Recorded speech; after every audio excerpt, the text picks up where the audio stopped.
ஆட்சி தொக்கு வழங்கும் மணிச் செய்திகள். இணைந்து வழங்குபவர்கள் அரசன் சோ. ரொம்ப ரொம்ப நல்ல சோ.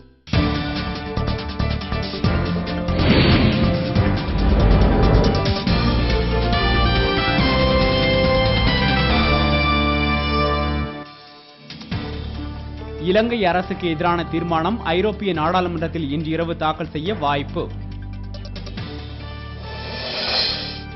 இந்தியாவால் தேடப்படும் குற்றவாளி தாவூத் இப்ராஹிம் பாகிஸ்தானில் உள்ளார் என அமைச்சர் சிதம்பரம் மீண்டும் திட்டவட்டம்.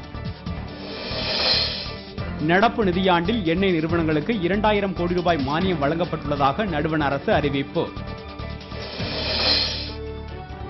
தனியார் பள்ளி ஊர்திகளுக்கான காப்பீட்டுத் தொகை உயர்த்தப்பட்டதற்கு சென்னை உயர்நீதிமன்றம் தடை. மே 18ஆம் தேதியை பன்னாட்டு இனப்படுகொலை நாளாக அறிவிக்க தொல் திருமாவளவன் வலியுறுத்தல்.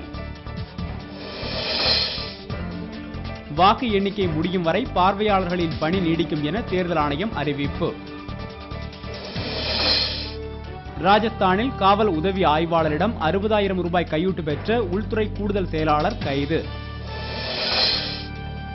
ரஷ்யா பாகிஸ்தான் இடையே வானூர்தி போக்குவரத்து உள்ளிட்ட பல முக்கிய உடன்பாடுகள் கையெழுத்து.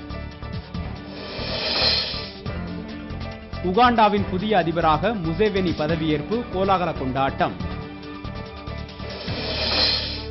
ஐபிஎல் மட்டைப்பந்து, டெல்லிக்கு எதிரான போட்டியில் முதலில் மட்டை வீசுகிறது சென்னை அணி.